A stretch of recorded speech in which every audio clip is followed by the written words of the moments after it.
Coming up on this episode of Good Teams Win, Great Teams Cover. I'm quite happy with it. I mean, you don't have to troll too far through social media in Seahawks circles to see a real mixed bag of fan opinion on Gino, and it became quite a toxic space. Welcome back to Good Teams Win, Great Teams Cover. This is the second episode in our division preview series, and this time we're looking at Joe's very own NFC West. So the first of the Good Teams Win, Great Teams Cover divisions. We've got a couple of great guests joining us. We've got the guys from 12 Talk Pod, Seattle Seahawks UK podcast, who are great guests, and they're going to help us out breaking down the Seahawks ahead of the 2025 season. A bit of a special edition because not only will we be talking about the NFC West and the great teams in there, we're covering Joe's San Francisco 49ers. It's our very little way of Joe's little stag podcast, I think, if that's the right way to describe it. As we're doing the NFC West, and it includes Joe's 49ers, Joe's soon to be married, so we thought we'd all grab a beer or two. Yeah, got there, Byron. Beer or two. Cheers, Joe. Obviously, prep him for his rest of the life of marriage, hopefully, in a few weeks' time, and we'll have a few beers and break down the NFC West. So, Joe, how are you feeling? A bit of a different vibe for this one, maybe? Yeah, sounds good to me. I think, there could be some slander towards the NFC West rivals after a few beers, but I'll try and keep it PG. But no, I'm looking forward to it. I think it's a really fun division. It's one where I think all the teams are very similar, so I find these are the fun ones, not just a division where there's one or two high, some low. So yeah, super excited to do this one, and cheers for having a few beers with me on this pod. Excellent. Of course, congratulations to you and Meg for your impending marriage in a few weeks' time. Byron, looking forward to the NFC West. It's one of the more exciting divisions to have a look at. Yeah, definitely. Yeah, for good teams, I think at the very least. Obviously we've done the AFC South last week, and as I said on now, I think there was a bit of parity, lack of parity. So you've got two good teams, two work in progress teams, to be polite, on the Colts and the Titans. I think in this division, any of the teams in this division, you'd put as like probably favourites for the AFC South, for example. And I think if things break right, you could really pick any of these teams to win the division. I have a favourite, but I think they're all pretty skilled. I think they've all got good coaching staffs. They're all well-run organisations generally. I think these are four really interesting teams, and you generally get really good games in this division as well. Real good battles. So, yeah, I'm looking forward to diving in, yeah. Excellent. Well, let's do that then. We're going to kickstart with our guest, the Seattle Seahawks. The guys from the 12 Talk Pod. Let's throw it over to me, Joe, and the 12 Talk guys. Kicking off our NFC West preview, we're happy to be joined by Mitch and Josh from 12 Talk Pod, Seattle Seahawks UK podcast, and we couldn't think of anybody better to give us some insight on the Seattle Seahawks ahead of the 2025 season. Gentlemen, welcome to Good Teams Win, Great Teams Cover. How are you both doing? Great. Yeah, good. Tired, but good.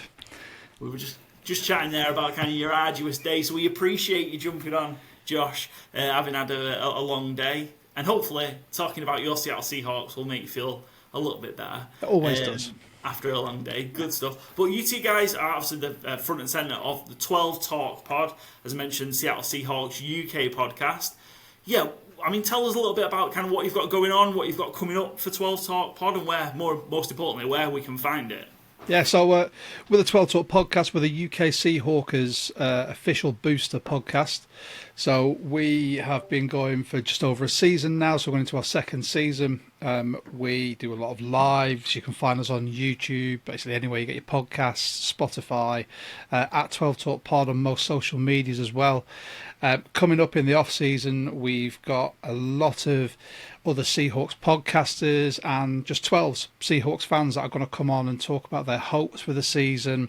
We're going to be using the German Seahawkers roster builder quite a bit before we cut down to the final 53 as well. And then hopefully we've got some more guests lined up as well. We're constantly reaching out to Seahawkers from around the world and trying to get them to come and share their stories and their love for the Seahawks on the pod. Excellent, good stuff. I see you guys loads on Instagram, especially. I see you speak to the International Fan of the Year recently. Just some really cool stuff going on. So make sure you go follow the guys. 12 Talk Pod. It's easy to find. 12 Talk Pod. If you're a Seattle Seahawks fan, you probably already know about these guys. If you don't, go follow them. Go listen to the pod. We are going to talk in detail about the Seattle Seahawks in terms of an off-season of change, big change in Seattle, and I guess hopefully one that's going to be quite exciting for you guys. I suppose we should start with, I suppose the movement at quarterback would probably be the best place to start. Sam Darnold signed. Gino no longer. I was about to say Gino no longer with us. He's not dead. He's just moved to the ring. He's writing his obituary there. He's only gone to Las Vegas. Come on. I know. So Joe writes all our puns, but Gino Moore as quarterback and can form a flop Sam Saw. They're not easy to say, these.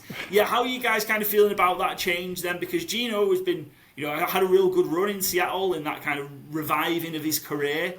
He's gone, Darnold in. How are you feeling about that big change? I'm quite happy with it. I mean, you don't have to troll too far through social media in Seahawk circles to see a real mixed bag of fan opinion on Gino, and it became quite a toxic space. So the swap from Gino to Sam Darnold doesn't feel like a large change in terms of quality, but what it is a fresh start for that position at our franchise, and hopefully the fan base can get behind this one, rather because some guys never really got past it being a backup quarterback in this league, taking a starting berth, and every mistake made was never allowed to slide by the fan base. So hopefully, Sam Darnold gets a fair shake of the stick, and it's a new offense, an offense he knows. So he's got a good head start going in. So quite positive, although I don't think anyone's expecting fireworks. Let's put it that way. I don't think hopes are that high, but I think everyone appreciates it's a new situation that's got a chance.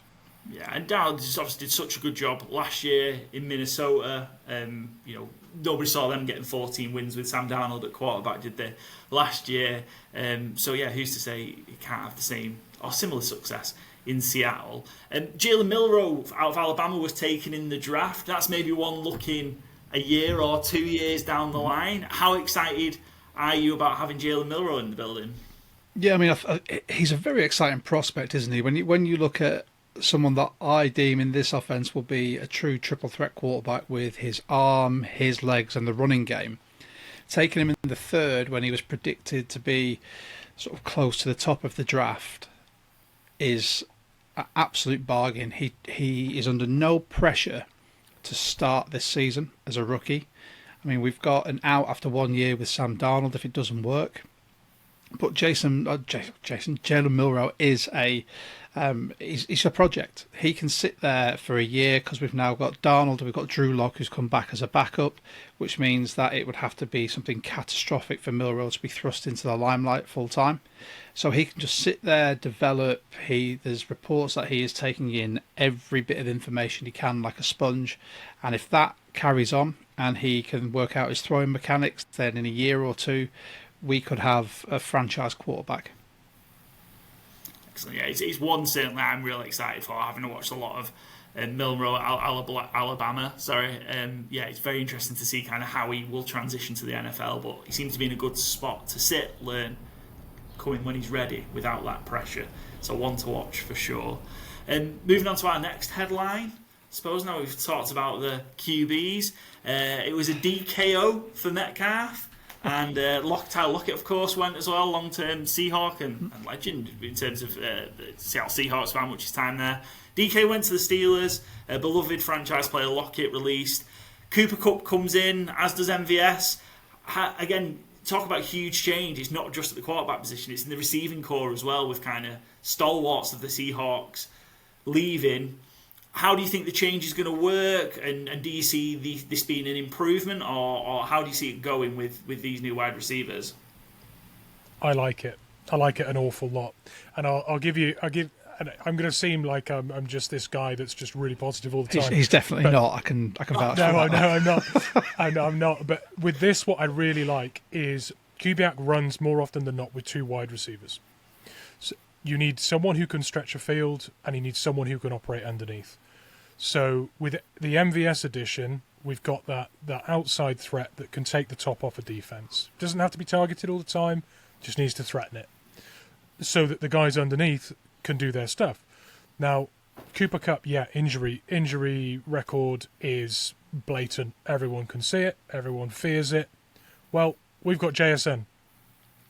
If JSN goes down, you've got Cooper Kupp. If Cooper Kupp goes down, you've got JSN.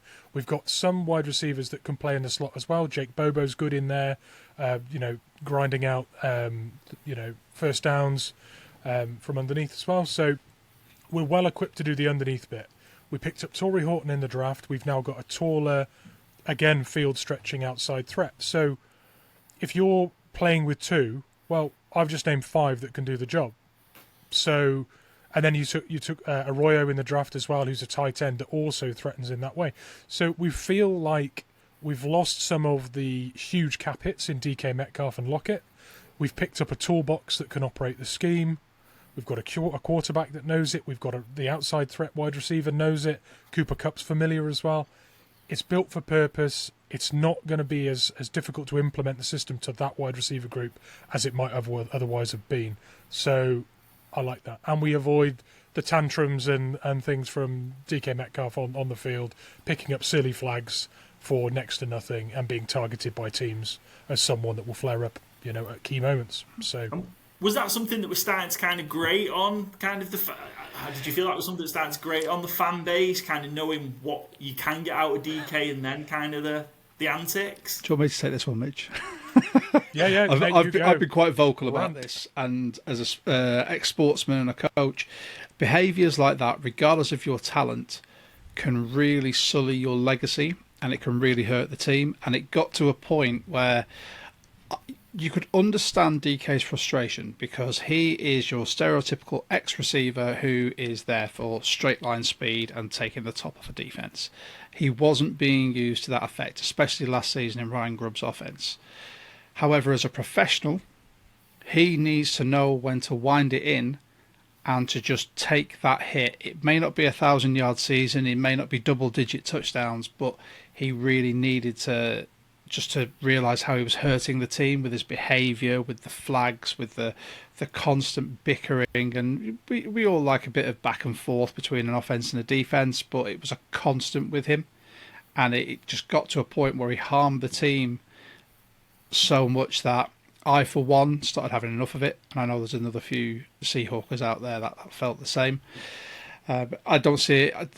It's a big loss by way of a big name and a big ex-receiver. But as Mitch quite rightly pointed out, we have fit-for-purpose players now in this scheme. And obviously we'll get on to what the style may be. But good luck in Pittsburgh. I'm just gutted that we don't get to see the DK Metcalf, George Pickens incendiary tandem in Pittsburgh, because that would have been amazing. The negative yards every game, just from penalties. That would have been some great I'd like to add one thing, just one incident from last year which really irritated me, and some people won't care about it, and I get it. DK Metcalf there was the phone thing with Grubb. That was annoying, but that was high profile. The low profile thing that I think was really irresponsible was when he needed to go to the toilet and he got the cart, the injury cart. Someone took him off to go to the toilet in the injury cart. What happens if someone gets injured on D on the next play and they've got to wait for the cart to come back on because DK's, he's done with the bathroom, they've brought him back, and then the injured player can go to hospital? Irresponsible, stupid immaturity. Yeah, and I think because he's not that number one, like Jason took over that number one wide receiver, and I think if he was producing like Jamar Chase, Justin Jefferson, like that kind of level, you'd be like, okay, we'll deal with that. But he's never reached them heights, so it's why have him in the building if that's the case? Another cap hit he wanted as well. Nope. Yeah. We'll see how he gets on with Aaron Rodgers anyway over in Pittsburgh. Moving on to our next off-season headline for the Seahawks. We've touched on it a little bit already, but Seahawks sick of Grubb, Kubiak, the new kid in town. So Kubiak obviously was being heralded at the earlier stages of last season as the Saints looked like they were going to take the league by storm in the first couple of weeks. Didn't quite work out. It's coming in Seattle. Grubb gone after 1 year. Stylistically, as you mentioned, Josh, I suppose from you guys, what are you hoping to see change then now with this change at OC? Consistency. It's been noted throughout sort of mini camp and whatnot that the players are enjoying the consistency in play calling. The fact that there is a purpose and there is a tone being set by the calls. So we said a few weeks ago now, wasn't it, Mitch, that we're going to be looking that we don't predict a lot of big explosive plays. This is going to be a short to medium yardage team with it's going to be very run heavy. And obviously we're going to talk about the O-line at some point as well, but that is what this team's been built for now. When you've got two, in inverted commas, slot receivers in JSN, Cooper Kupp, they're going to be taking those short to intermediates. You've got your tight ends in Noah Fant, Arroyo, AJ Barner came out of the woodwork last year. You've got running backs in the backfield like K9, Charbonnet, McIntosh, Martinez to a degree as well now, who can all catch out the backfield as well. So short to intermediate, trying to keep the ball as much as possible and really control the clock, which is something we weren't able to do last year because there was no rhythm and there was no plan of attack. It was just first down, we'll throw. Second down, we'll run. Third down, we'll run. Oh, but third down we ran and it was 3rd and 8. So what happened there? There's no sequencing to set up the next play or the next drive. Whereas I think what Kubiak did really well with the Saints before all their injuries was he sequenced his plays really well.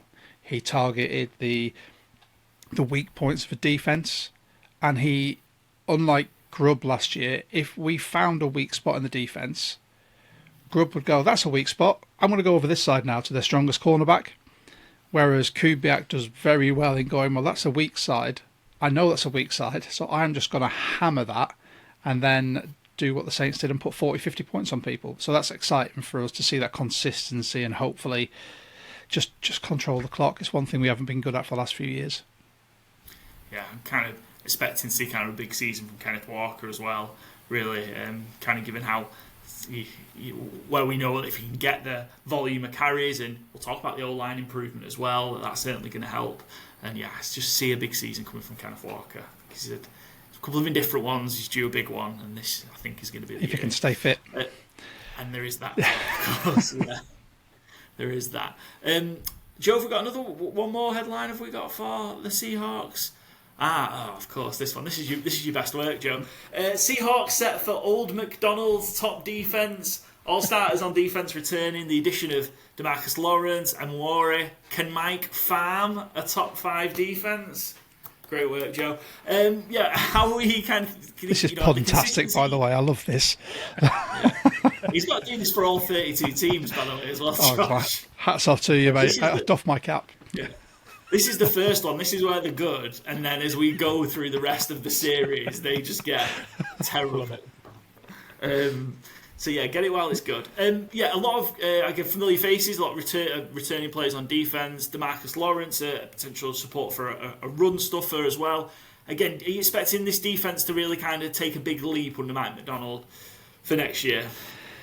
Yeah, I think they already have. I mean, when you look at the back end of last year, when we sacked off both starting middle linebackers, picked up Ernest Jones, put Tyrese Knight in there as a rookie, everything changed. I mean, if you rank the Seahawks defense first half of the year and second half of the year, it looks like different seasons. You know, it looks like the first half of the year was a completely different set of personnel and coaches. So if they start the year like they finished it, and they should do because it's all the same coaching staff, there haven't been any changes. They've re-signed the players to keep that defense. They've added to strengths and drafted behind that. I mean, most of our draft, some of the key players for it, at least for me, were defensive players. Imanori and Riley Mails, who've joined later on in the year, coming off the pup. And players like Lawrence that you've mentioned about already. They've added to a strength. They've added strength to strength, and it is a defensive head coach who is, by all accounts, regarded as a defensive mastermind. So he's built what he wants. It started to work. He's added to it. He's kept his key components. That should be the backbone of this team, not giving much away. The only thing they lacked last year, really, when you look at it statistically, was takeaways. But adding players like Imanori and getting more consistent pressure and getting some more sacks should mean or should result in that number going up. Yeah, I think, like I say, they've really stacked this defense with some kind of shrewd pickups. The pick at 35, Imanori, I think it's a great pickup as well. So yeah, I'm expecting big things from the Seattle Seahawks defense in 2025, and that should set them up. I say for more wins, they won 10 games last year. They kind of fell out, didn't make the playoffs on a tiebreaker with the Rams, and 10 games to not make the playoffs doesn't happen very often. A dagger to the heart, so. Just mentioning that. Cheers, mate. Sorry, cheers. Sorry, mate. I'll just say, and I think I had this headline because McDonald was brought into, he was the Shanahan kind of offensive killer. Being a 49ers fan, I wasn't, when I saw McDonald getting hired. No one told us we've been interviewed by a 49ers fan. Well, see, I've put plenty of bets on Seahawks. I think they're doing great this year. And I think what Shanahan normally attacks is the linebackers and around that area. And I think, like you said, getting Ernest Jones in and getting Imanori in, who was like the Kyle Hamilton kind of player to stop that. I think against the Rams, against the 49ers, I can see the Seahawks team doing really well this year, because I think they've just built on, like you said, the end of last year, and they've just built it to stop the teams in the division, and that's the main objective. So I think, what they've done in the draft has been really good. Excellent. Did you think a 49ers fan was going to be so nice to you guys? I've got 49ers friends, so it's nice to a point. I think if we and Joe were on a podcast for a little bit longer, I think the digs would start coming in. But we'll keep it pleasant for this. It's our first appearance on your pod, so When you guys come back on in the future, then you can go at him. It's cool. There you go. After the first 49ers game. There you go. Excellent. Maybe that's one we tee up for. Cool. Joe, shall we have a look at the moves? I suppose key transactions. We've talked about a lot of them. I suppose one that I wanted to bring some more attention to talk through is maybe, I think it's fair to say, maybe the Seahawks have historically, in the last few years, neglected, I don't know if that's the fair way to describe it, kind of particularly the interior of the offensive line. Gray Zabel is a big pivot on that, because he plays everywhere. One of my favourites in the draft. How excited are you guys to have kind of Gray Zabel in there and just really pump up that interior of the O-line? I really love this move. I think I messaged you about a week before the draft, didn't I? And I said Gray Zabel is now the pick, unless we move off our pick and trade out of the round or go up to get somebody. If we're sticking and picking, it will be Gray Zabel. And even if we move back 4 or 5 spots and he's still there, it will be Gray Zabel. And I'd heard from some of our sources and people that we have on our pod and people they're connected to, that we were so high on Gray Zabel that was going to be the pick that they were most comfortable with if he was on the board. So we were already prepared for this to be the guy. And you don't have to look too far to find out exactly why. I mean, we've drafted more offensive linemen in the last 3 years than any other team in the NFL, but we're still terrible. So at some point, you have to go, is our strategy actually working, or do we need to get a veteran, a proper veteran that we're going to pay in free agency, which we did try to do. We missed out narrowly on, was it Will Fries? But that's because he didn't want to come in for a medical 3-year deal. It's a 3-year deal. There was also the fact that we were talking 3-year deal. He went for a 5, right? Which is madness, really, when you think about it in the modern NFL. But we shifted in that way, chasing a player like that. And then when that didn't work, we've shifted and done something else. So there had to have been a moment where they've gone, like, hang on, we can get talented in the room, but we need starting quality immediately, and that's the player. And like I say, it's not hard to see why they saw him as that player. Yeah, he's an absolute monster. Gray Zabel is one. I'm a Cowboys fan. I would have loved to have taken him, given our needs in the interior of the offensive line as well. So I was sad to see him go past us at 12, because I think Zabel's going to be absolutely incredible. Just that versatility and the flexibility in the positions that he can cover, predominantly, the centre, the guard spot, and I just think he's a beast. He's gonna Yeah. Well, you got Booker, so you got a beast also, anyway. That guy is also, a beast. Zabel's first name isn't Tyler, so he can't be part of the Cowboys O-line. That's very true. We're working on getting all 5 to be first-round Tylers on that O-line. We're getting there. It's just like, I think it's like the Infinity Gems. That's all it is. It's the Infinity Stones. Yeah. Once we get that set, maybe we'll get to an NFC Championship game. Who knows? We'll see. Enough. Any Cowboy slander. We've got a whole episode for that coming up. Excellent. Are there any kind of moves that you particularly like outside of the main ones that we've talked about? Who new to the Seahawks, whether that's through free agency or through the draft, should we be keeping an eye out for that could have a huge impact this season? Robbie Oots. I'm going to put it out there with the run game. The fact that we drafted a fullback in the 5th shows exactly what type of team we want to be. We want to run it down your throat again and again with big bodies. That's someone that I'm quite excited to see, because he was a tight end in college. He played with Milrow, but we've signed him exclusive as a fullback, and that's because he is a big dude who would rather lay someone out than score a touchdown. His words, not mine. So that's something I'm really excited by. I think throughout this, I think everyone in the sort of media marked this as one of the better drafts this year. And you can see why when you look at people like Arroyo, who some touted as a first rounder, Eminori, Mitch and I spoke at length on our pod about how much of a great fit he would be, but we discounted him from pretty much every mock we did because we didn't think he'd be there, and we had to trade up to get him.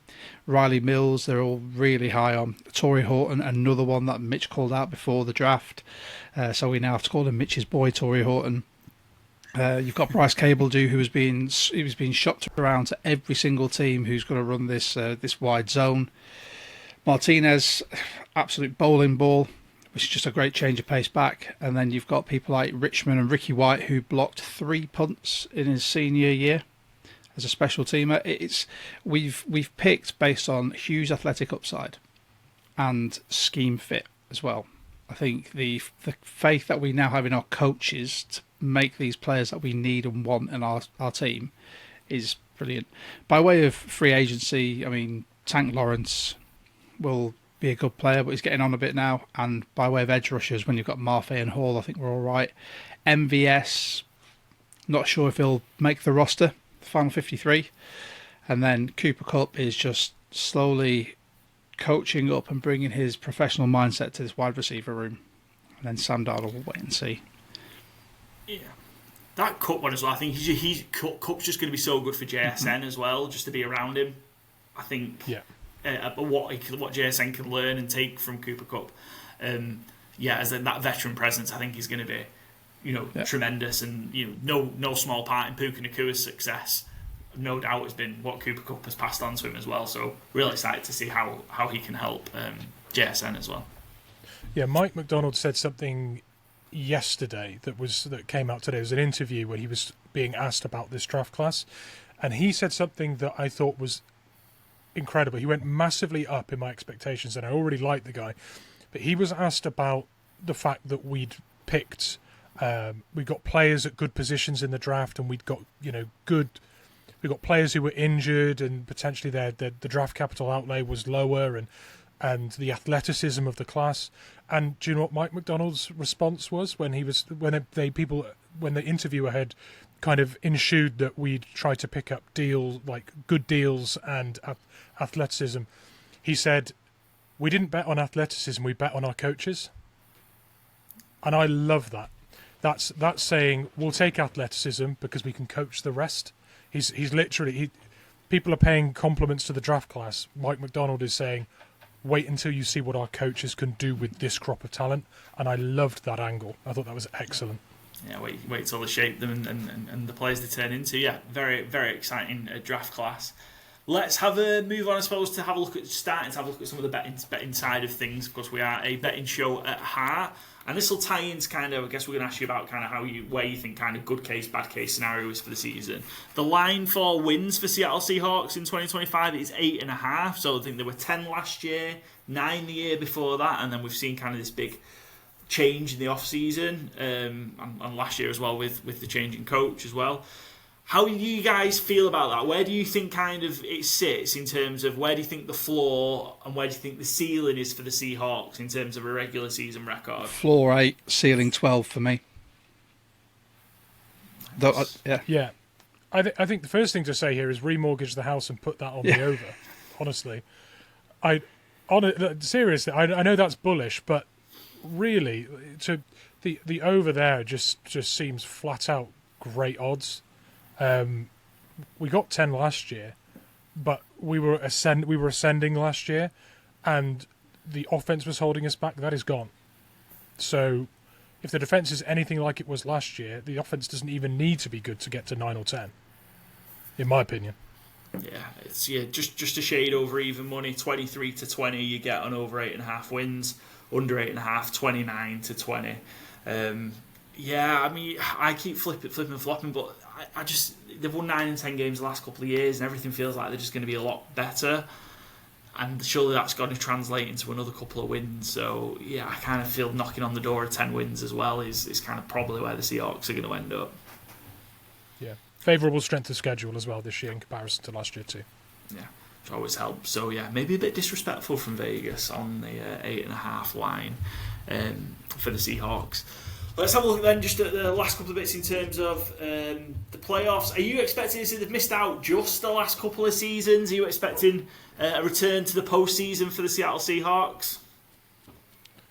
I think the division is massively improved. And this is not a shot, Joe, this is not a shot. I promise. But I think the gap between the 4 teams has closed.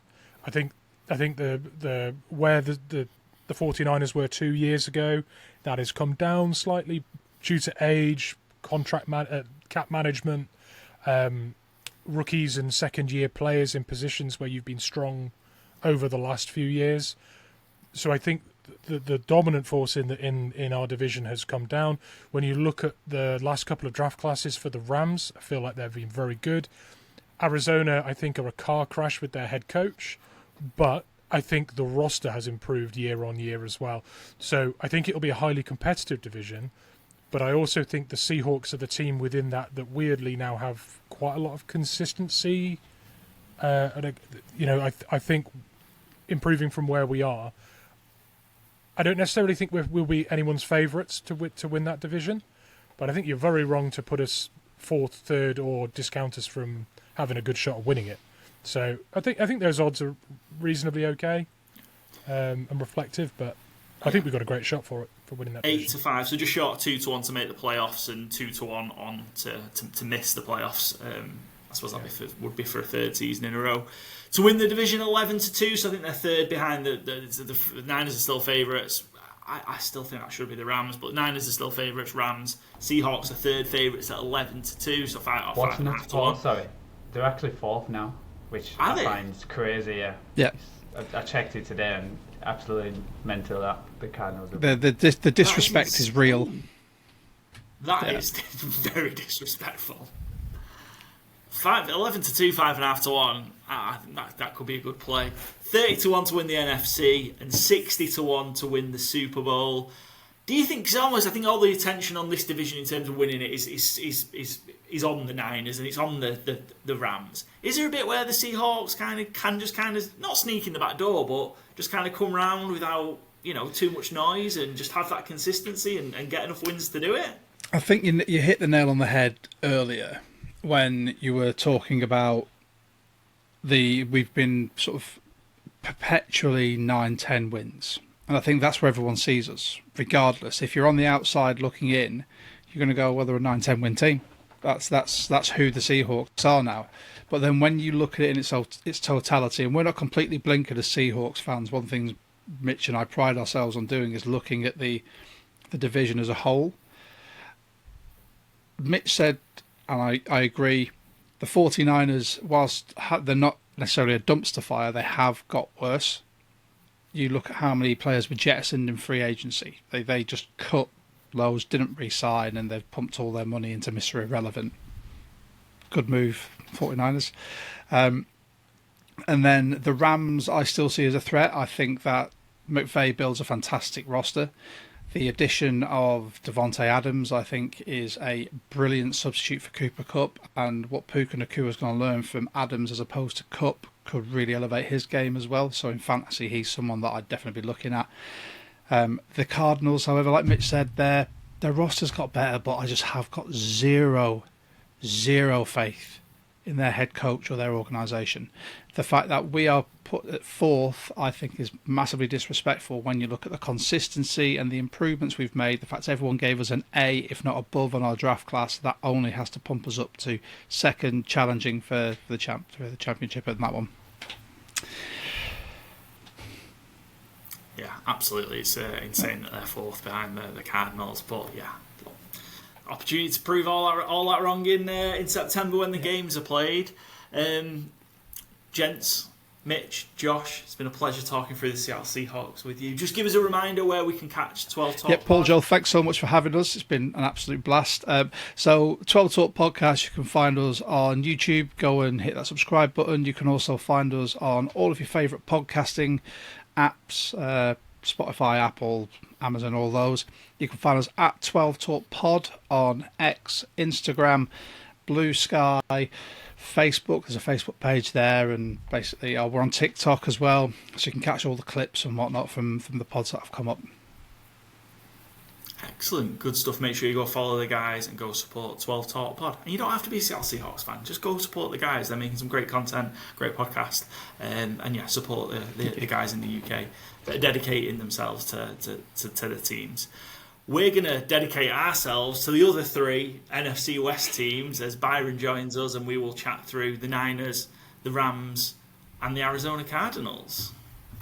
Thanks to the guys there from the 12 Talk Pod. Make sure you go give them a follow on their Instagram, 12 Talk Pod. Go follow the podcast as well, whether you're a Seattle Seahawks fan or not. Great guys, great listen, and yeah, go support the guys in the UK NFL community. We're here for the rest. We're going to talk Niners, we're going to talk Cardinals, we're going to talk LA Rams, and Joe, let's throw it over to your San Francisco 49ers. First headline for the Niners, gold rush in San Fran as stars get paid. Rags to riches, Mr. Irrelevant gets paid by signing a 5-year, $265 million contract. Kittle and Warner also become highest paid players at their position.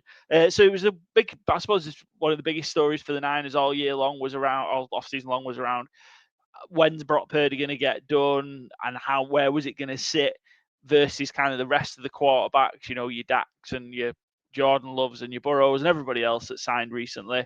Yeah, how are you feeling about it? Do you think it's a fair deal and probably good for both sides, Joe, given kind of where Purdy sat in the pecking order? Yeah, I think we talked about this. Yeah, we talked about this a few weeks back, and I think it's a fine contract. He's like similar to Tua and Jordan Love, and I know John Love gets a bit more hype. I don't know if that's just because it's a first-round pick, but I don't see too much difference between that. I think he could have asked for more just with how quarterback contracts are. I thought it was a bit ridiculous. Some people were saying, oh, he shouldn't pay more than 40 million. You know, that never was going to happen. But when you actually look at the contract, it's an extension. So like this year, we're still paying in peanuts. So it's like 6 years, 265 million. So that's basically, it is like 40 million. And I think there's an out after 2 or 3 years as well with the guarantees. So I think it makes sense. I'm just glad they got it done early. The last few years they haven't done that, and we've had the issues. It was with Nick Bosa and then with Ayuk last year. And yeah, I think it was a good contract overall for him and for the team. You know, he's been living in one of the most richest, most expensive places in the US literally on hardly anything being Mr. Relevant. So you got to be happy for him. And yeah, it's weird that it feels like there's a lot of people who were happy for him at the beginning, but suddenly now trying to put him in the dirt. It's just like this guy came from like the last pick, and now just that quote, everyone should be loving him. So I think he's worth it. He's definitely like a top 15 QB. I don't think he's top 10, but like in between that 10 to 15 range. So you pay them players like who else are they going to get? An aging Aaron Rodgers, or try and go in the draft like they did last time and fail up with Trey Lance. So I think it's a fine contract, and Kittle and Warner deserve that highest paid in their position as well. Like I didn't mind it. Either them contracts, get them signed, get them sorted, because they are the franchise, probably along with Bosa There's quite a few, but they feel like the captains on offense and defense, the kind of personality. So yeah, happy to keep them, pay you guys when they do really well. And we might have plenty of dead cap this year if we've got the most, but hey ho, it is what it is, and yeah, we move on and see how this year's goes. Yeah, excellent. Great summer so far for the recent Iowa State products. Brock Purdy's getting paid. Mr. Irrelevant to $200 million. Tyrese Halliburton having a great showing in the NBA Finals. Hopefully, by the time this goes out, has won it. And then Iowa State coming over to Dublin, so they can hopefully continue it and have a great college football season as well. So all Iowa State at the minute. Byron Way Saturday. I think it's probably right, and considering they've been able to kind of scrimp on Purdy so far, it's paying that feels more than reasonable. I think, given what he's been able to achieve. 100%. Yeah. I actually done a ranking because it's the off season, and it's that kind of thing. Love a ranking. Yeah. This was I think it was every quarterback who started the game last season, maybe. It was 34 quarterbacks anyway. I don't know how they got to that number. I had Brock Purdy ranked as my 11th quarterback overall, ahead of Drake May, Baker Mayfield, Caleb Williams, CJ Stroud, Gino. Yeah, between Jared Goff and Drake May, I think you could make an argument he should be ahead of Jared Goff, truthfully. I think you could also argue they're both products of their environment, but we haven't seen Purdy not in his environment. We've seen Goff out of his and not always going well. So, absolute no-brainer, and fully agree with Joe that, Niners do the smart thing for once in the summer, get it done early, get all three done early. I think that's just, we've praised Harry Roseman until the, end of the days with how early they get things done, have a happy camp, have happy campers. And yeah, I think it's just really smart for the Niners to do it. You're going to end up paying all three of them anyway. Get it done early. You're only going to save money in the long run. And Purdy fully deserves it. The story of him being Mr. Irrelevant to this is great and nice and everything else, but just as a quarterback, he has fully earned it, not just as a good story. Like, to me, again, he's an easy top 12 quarterback in the league, easy top 15. You could argue he's top 10. He's just really efficient. He uses his legs when he has to. Last year, you could say it was a down year, but I mean, how many snaps did he have? Kittle, McCaffrey, Ayuk, and Debo available? Very few. And if you had Trent Williams into that mix, probably even less. He was making chicken salad out of chicken muck quite often.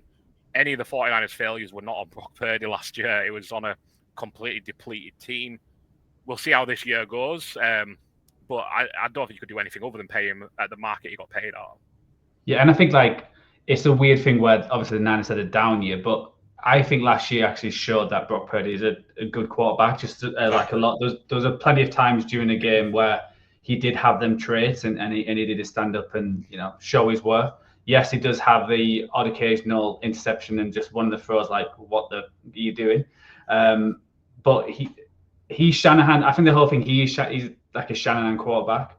Yeah. He fits perfectly, and he does a little bit more ways, not just I'll just throw it to the first guy and struggle. There's plenty of times he span around and just thrown like not quite a Hail Mary, but like cross his body to someone and it's worked out.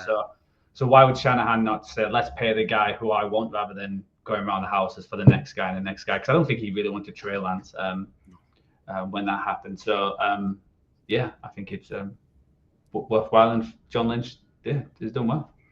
Excellent. Moving on to our next headline for the Niners. Escape from Alcatraz. Mass exodus from the Bay. Key starters including Debo, Hargrave, Greenlaw, Ward, Hufanga, Banks, Floyd. Probably more there, isn't there, that we've that we could add. More rocking it elsewhere. Sorry, I ruined your pun not reading it fully. Sorry, Joe, but it was very good. A lot of veterans going out, a lot of experience. Is there a worry at all that it's too much going out the door at once? Yes, but I'm also like, most of the players who left didn't play last year. Some of them did. A lot of them were injured. I feel like Debo's probably past it now. I think it always felt like last year was going to be his last year, especially when he signed Ayuk. So I wasn't surprised he left. I would like to keep Hargrave, but again, he got injured fairly early in the year, so we didn't see that. I think Greenlaw's the one who I'm going to miss the most. I think he just brings something different. He's just got that that dog in him. But, you know, people willing to pay more in the 49ers. You know, I mentioned about the dead cap. The problem is they paid a lot of these players and they've just been injured the last couple of years. You know, Hufanga's one of them the last 2 years. It's hardly played. So you can't just keep paying players on the potential. And they've got youngsters from, I think last year they had a good draft, and they've actually got some people to replace them who played last year. So hopefully they should be better. You know, Banks is, you know, how much we'll probably talk about when we move on to the Packers, right? How much he got, like, the 49ers were never going to pay him that much. They never pay their lineman unless they're Trent Williams. So yeah, I think Greenlaw, I miss personality. Jarvis Ward, that's the one I thought we should keep because he was our number one cornerback. Last year, obviously, it was a difficult time for him with everything off the field, so he didn't play his best. But, you know, that's understandable with what he went through. And I understand why he wanted to leave San Francisco and get a new start. But that's the one I'm probably gutted in terms of like team building because I always feel like we're short on a cornerback or two. But I feel like the rest of them, we should hopefully have some young players to replace them. And it feels like they've been working on that. And then, yeah, when I said plus, I think Banks and Floyd and a lot of them are just, you know, starters, but not, you know, you can replace them kind of players. So, you know, we'll see how it is with the schedule, with how everything's gone on. I think they've got the easiest schedule. I saw something crazy. It was like the second easiest schedule since 2000, according to like the how it's set out. I think the last 7 games, all of them didn't make the playoffs last year.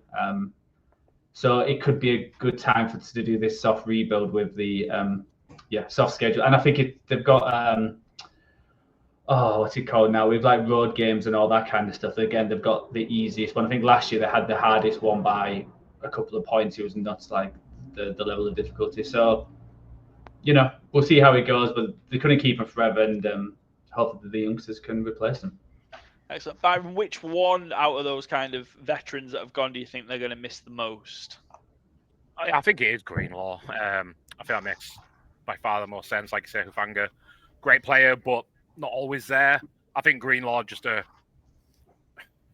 real good, like Joe says, got the dog in him, like next to Fred Warner, like kind of a good combination. So I think he's the one who stands out. I think a lot of them, though, like Joe says, are kind of, you didn't say just a guy, but like I think at this point in his career, Debo maybe is, Banks, like you say, Floyd is kind of the same.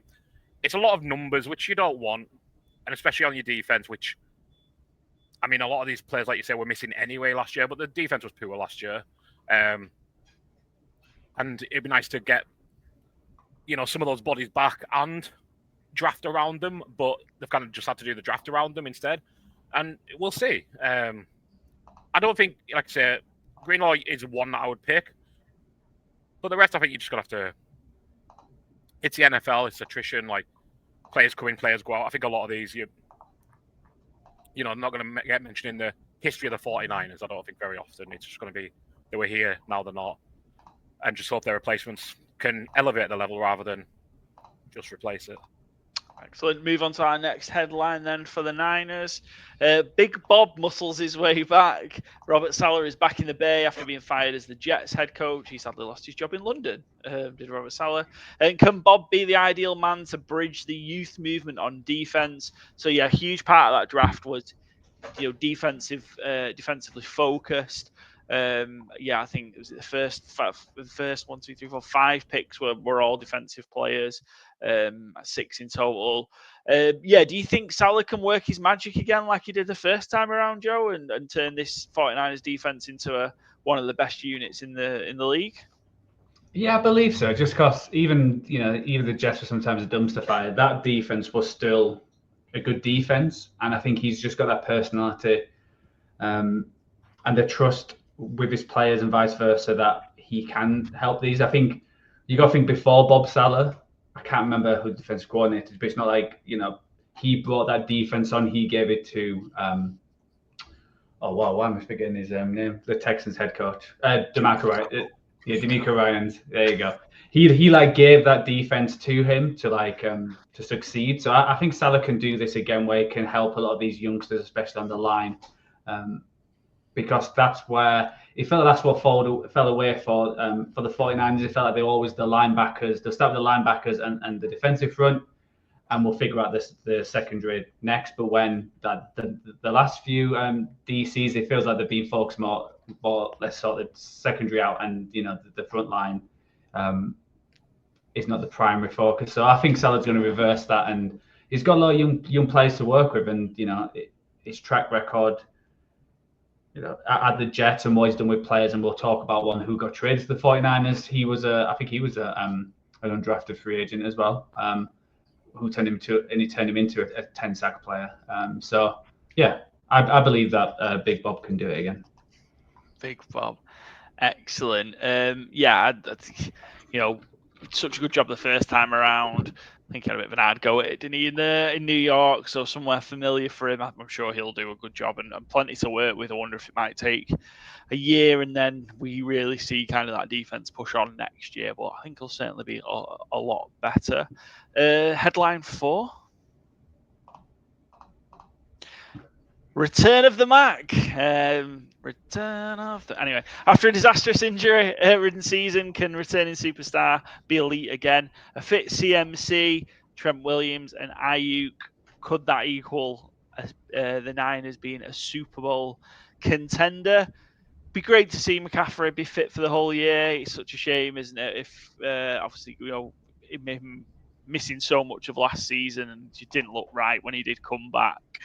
What are your hopes on this? Because obviously the injury is quite a serious one, and we knew he was struggling going into the season, but he was kind of a scratch for that first game, which was on Monday night, wasn't it? I think Monday Night Football, out of nowhere, and then we didn't see him for 10 weeks?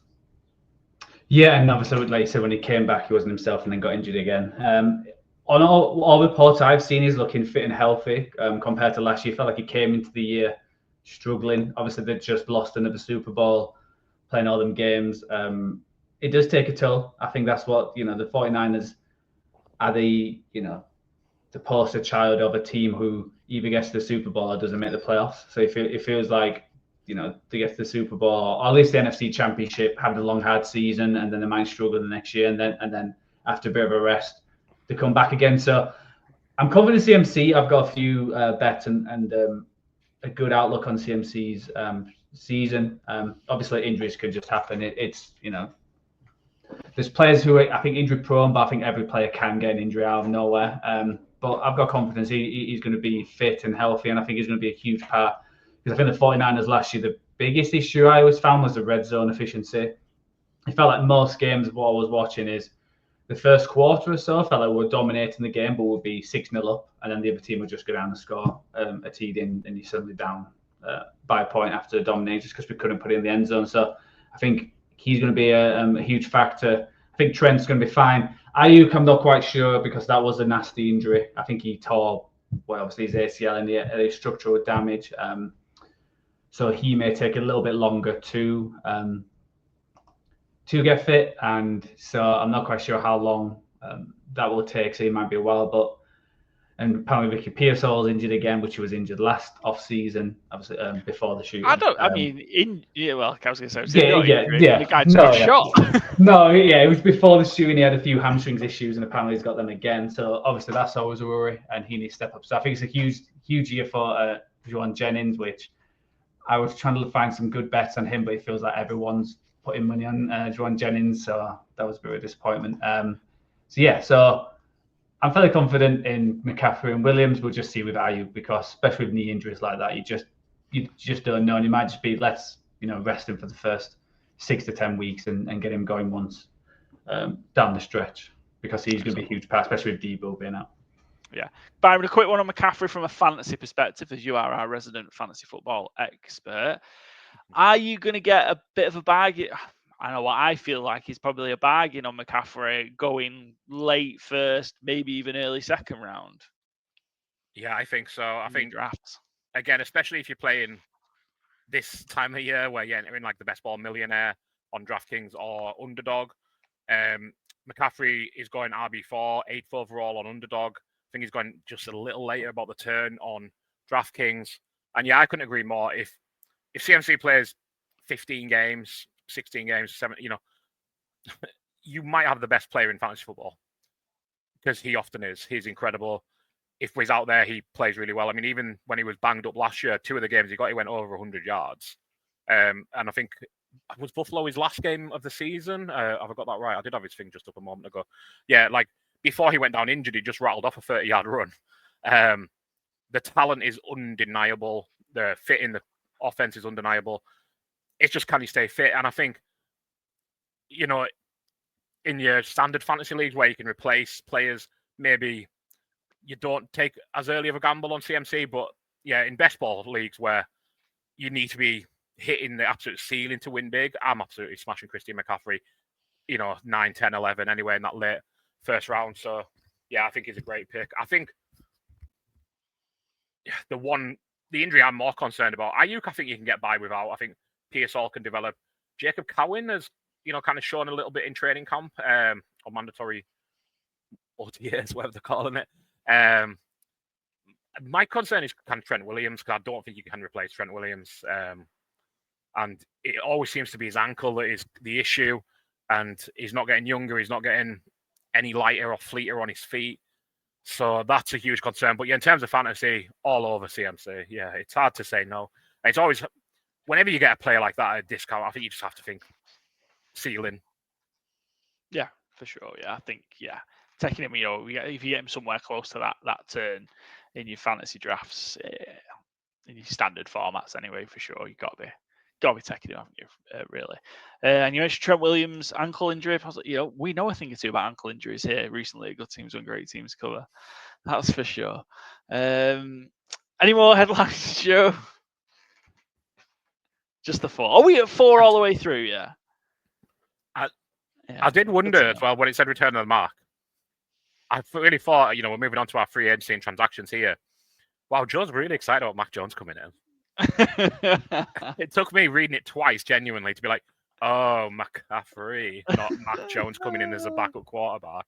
I know they didn't make a huge amount of additions, but I didn't think we needed an off-season headline for Mac Jones. And it turns out we didn't. You're absolutely right. Excellent. I suppose then, let's look at key transactions. We mentioned kind of the first part of the draft. The first half of the draft was all defense orientated. Joe, who's somebody again that we've kind of not really heard much about that you're kind of expecting to be a big contributor for the Niners in 2025? Obviously, like you said, the first few, I think Martin linebacker, he looks like he might be going to the starting role with other linebackers. They've lost, obviously, all the defensive tackles because that's their weakest point. And when you look at the starters, it's not looking, confident with this Jordan Elliott and Kevin Gibbons. So I think CJ West and Collins are definitely going to get plenty of time. I'm curious. Obviously, I haven't done the numbers right at the bottom. Bergen, the wide receiver, he was brought in as it's a specialist returner, so it'd be specialist teams. And I'm wondering, like Byron did mention with Jacob Cowan, if he does take that step up as a wide receiver, they're going to risk him being a returner. So that Bergen could be, especially in some fantasy leagues, what me and Byron's in, which it's the return guy can be a big piece. So I can see Bergen. We'll see if he makes a squad, but it'll definitely be like a specialist there. And then the rest of them we'll just wait and see. But yeah, I'm surprised. I think the biggest surprise of the draft was no running back in the 3rd round. So it's not too bad for Niners. I think they're coping all right at the minute, aren't they? Byron, anyone else for you that kind of we should be keeping an eye out for and that's going to make a big difference for the Niners that we've not talked about? Joe touched on it, but Alfred Collins, I loved reading about him through the draft process, and I think he's an absolute great fit for them. Dominant in college, nice 2nd-round D tackle, a position of huge need, and by all accounts, again, I'm not a pro scout by any means, but much more like what I was reading than what I seen. I will say, just seems like a big body guy who's mean and he's going to, fortify that inside of the D line, which is going to be crucial this year. So, yeah, he's one that I've got an eye on. See what his impact's going to be immediately, I think. Excellent. Good stuff. Right, let's start having a look at the odds then. We've got we'll start with the 49ers. Sorry, Joe, I'm messing with the screen. Win total. So we've got the line for the Niners over under 10.5. It's currently evens for over and 10 to 13 for under. We've talked about the soft soft schedule. I'm half a beer in. Soft schedule. Yeah, for me, I've got the Niners a lot more than 11 wins. Joe, where are you sort of feeling? Where do you think kind of the Niners are going to be, given what we've talked about?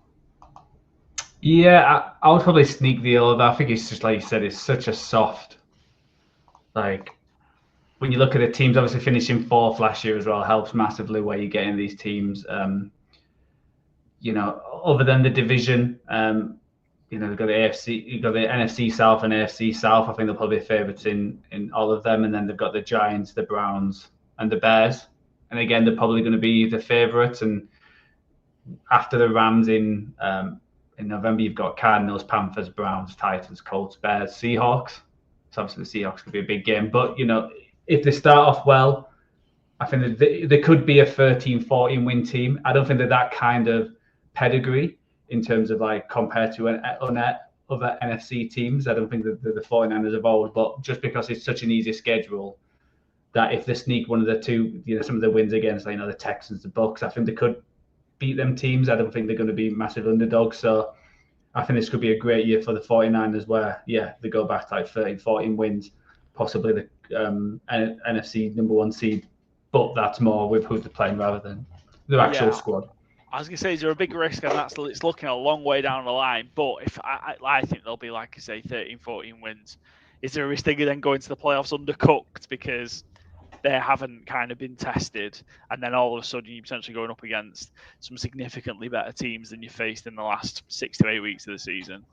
Yeah, but you just need to get into the playoffs. And we've said there were plenty of teams like the Lions, for example, last year had the toughest division and schedule, and I think they've got they've got the same again this year, and they just seem like they ran out of steam. So I think it just all depends who you play, the momentum, and I think, and you can any NFL game you can win and lose. So you just need to be in the dance and see what happens. It is what it is. You can't change anything. You can't change your opponents, how good they are. So play. Excellent. Byron, where have you got the Niners? In terms of a record.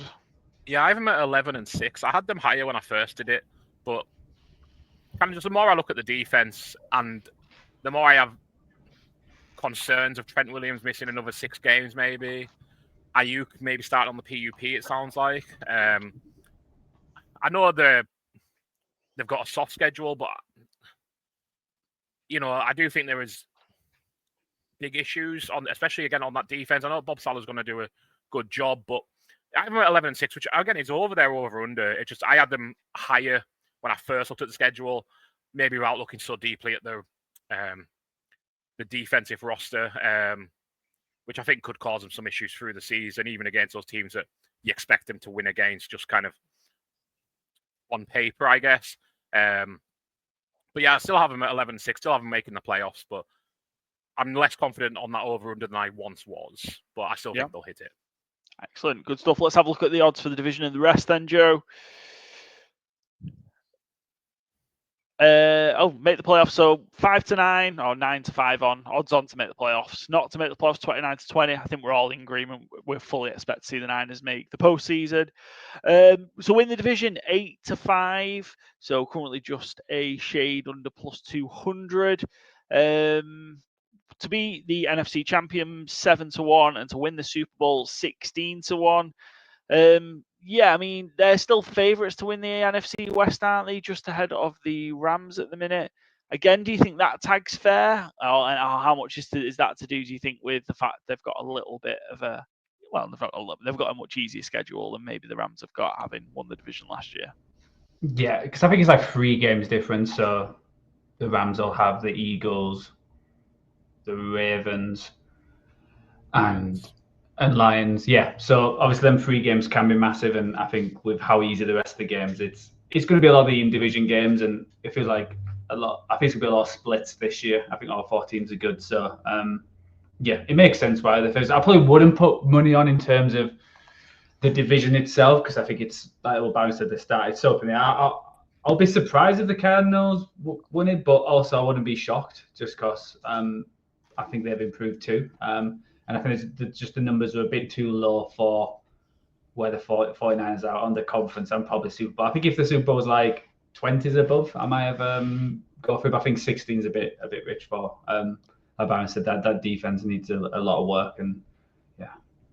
Excellent. What would be a good season then for the Niners? I'll obviously give them the disappointment of last year and kind of how that everything's set up for 2025. Yeah, obviously playoffs. I think with this schedule, if they don't make the playoffs, they've taken a backward steps. And I think just seeing these young players taking that step that they can replace, I think they are doing like a soft rebuild, like a lot of teams have done. I think like the Eagles, the Rams. So, I think if they make the playoffs, that's good. And I also can see them somehow challenging for the Super Bowl. I think they've still got the offense to do that with Kyle Shanahan. There's a reason why the odds are. Like I said, I'll be surprised if they get to the Super Bowl again. But I expect them to at least be in the playoffs, and then anything can happen. We've seen 6-7 seeds going all the way, so why not? Excellent, good stuff. Any more for the Niners before we move on? Oh, I could talk all day, but yeah, let's move on.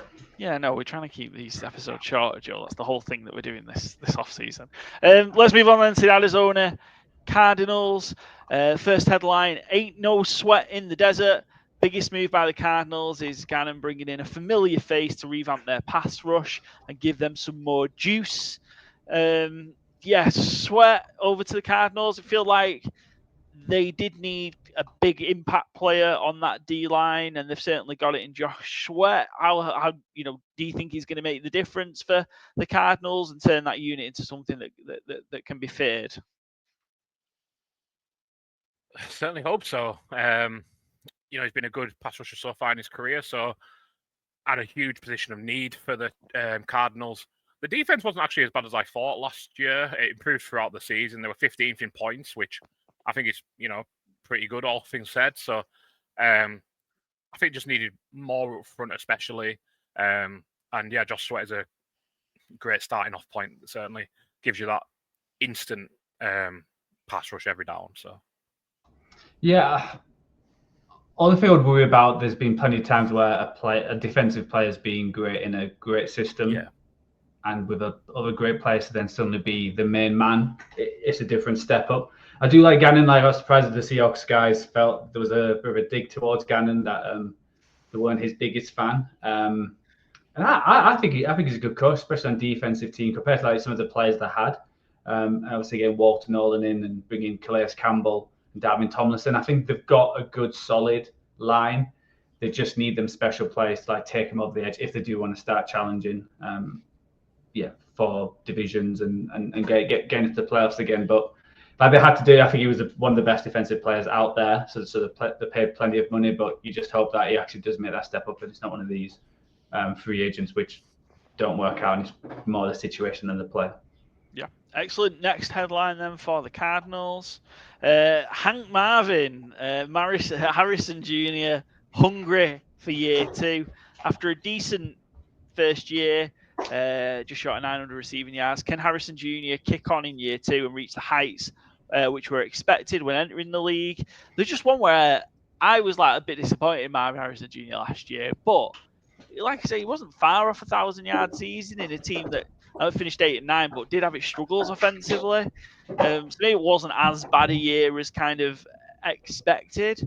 I guess being on a team that doesn't necessarily garner too much attention, if he's not completely hammering it every week, then maybe we just didn't see it as much. Do you think he got a bit of unfair criticism last year, Marvin Harrison Jr.? And what do you expect to see out of him this year? I think he will be better, but I'm not sure if maybe unfair criticism is maybe a bit harsh. But I mean, he was 33rd in receiving yards last year. As much as like near 1,000 is pretty good. He's not helped by Malik Neighbors, Brock Bowers, and Brian Thomas, Ladd McConkey. In a lot of years, any one of them could have been Rookie of the Year.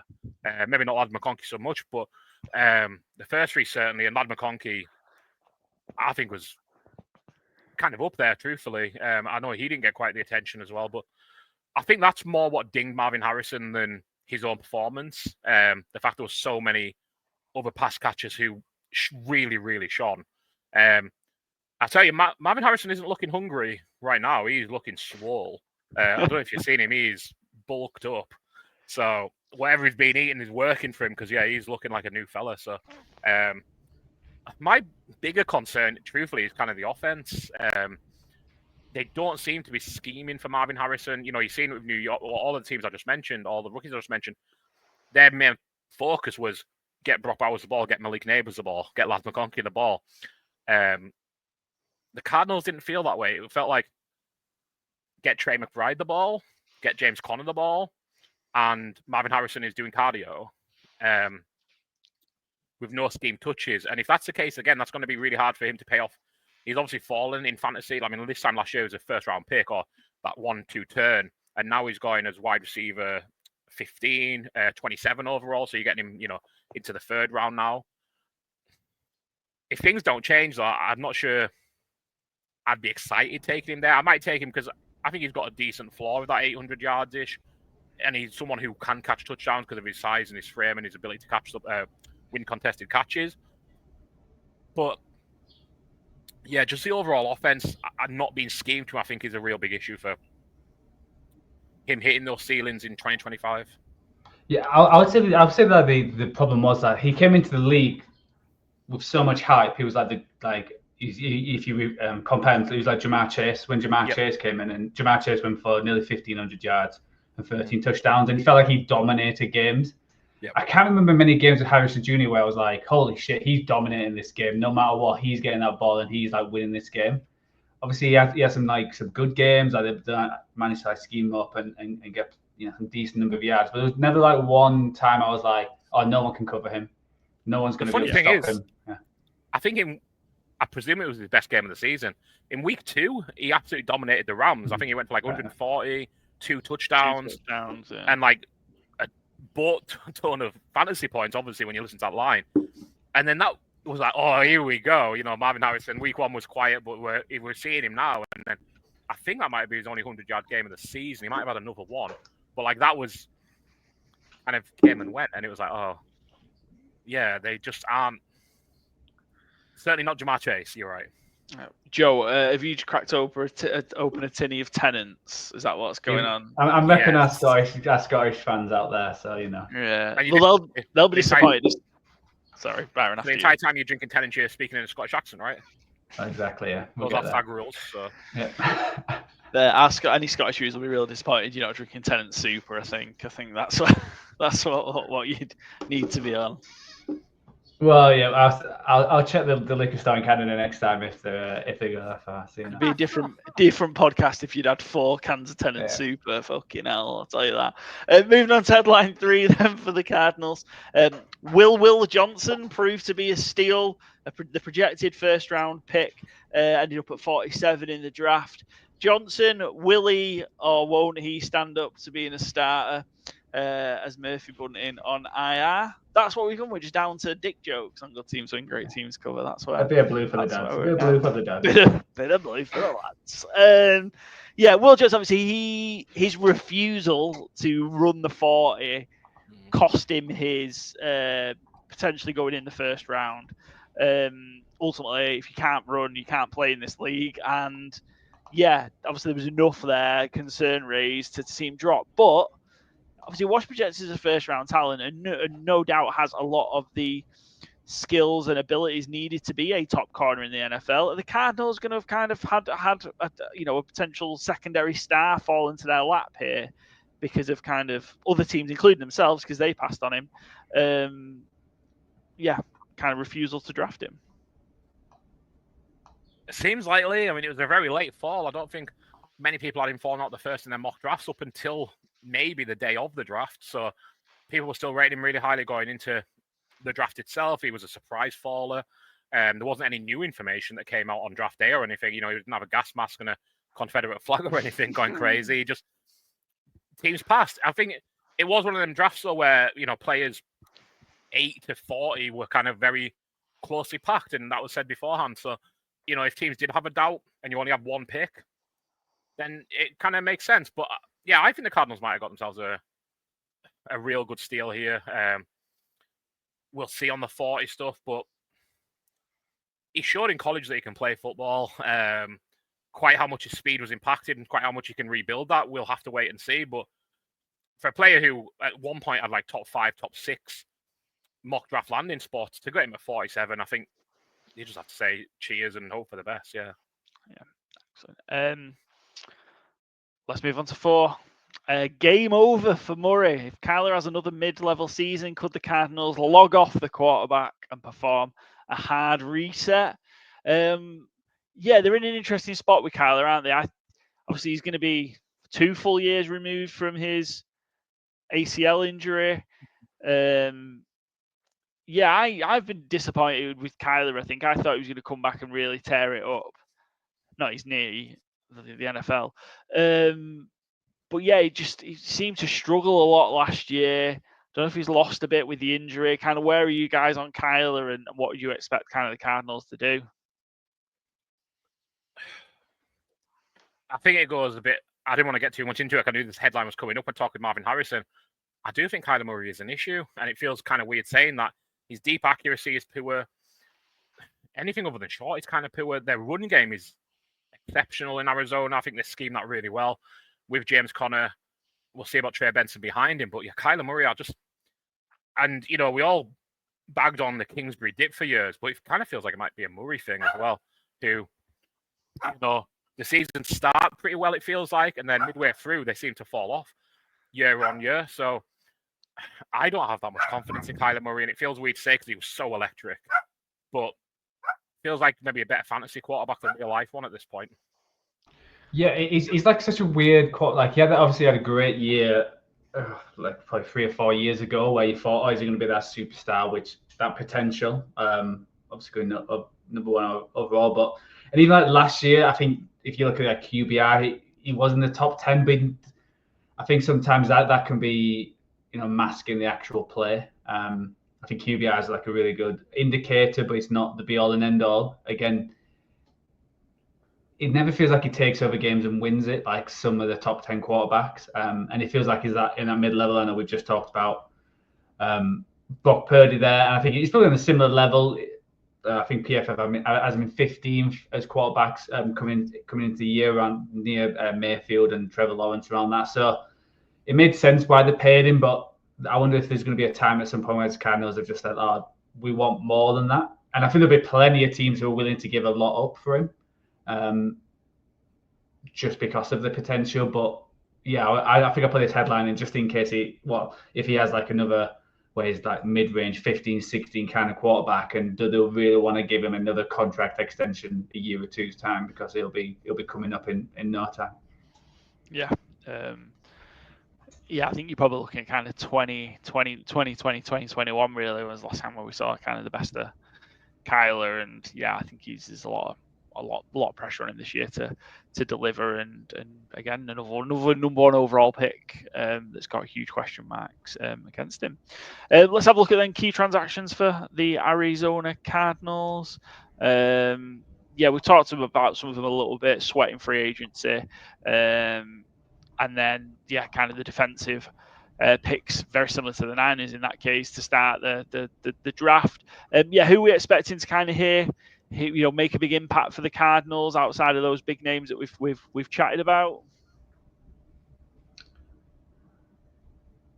I mean, outside the big names, I'm not really sure. I know, yeah.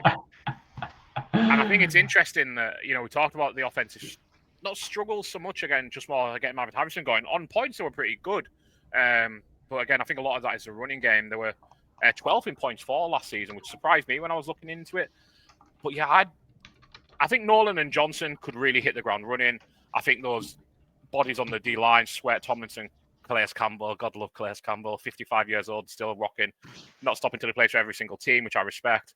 But yeah, I would have liked to see to add like another player to that wide receiver room. Like Michael Wilson's kind of fine as like your wide receiver 3 or 4, but it feels like it's for the passing game, Trey McBride or bust really. So yeah, I understand the need to improve the defense, and Gannon really wants to put his stamp on it. Makes a lot of sense. It's his side of the ball, but outside of Johnson and Nolan, there's not much I'm seeing to get excited about, I will say. Yeah, I've just checked the depth chart right now. Obviously, that changes for all of off-season, and the only one who's in the second line is Connor, the guard. So I think it's more building for the future. It was just weird having like a team who has 7 picks, even though like that's how it should be. But it's just it was strange. one in each round. Yeah. For me, Calais Campbell, I think is huge for them in terms of trying to help move some of these, young players on a little bit and help develop them. He's back with the team that drafted him back all the way back in 2008. He's in for his 18th NFL season. And in these last few years where he's bounced about, everywhere he's gone, he's been the best player on the defense. Yeah. I think, like his spells in Baltimore, he was their best player on defense. Certainly was in Atlanta. And I think he was in Miami last year as well. So I wouldn't be surprised if that was the case again. But just how much can you get out of him? Bless him, heading into his 18th NFL season, because it is rough playing the position he plays for 18 years in the NFL.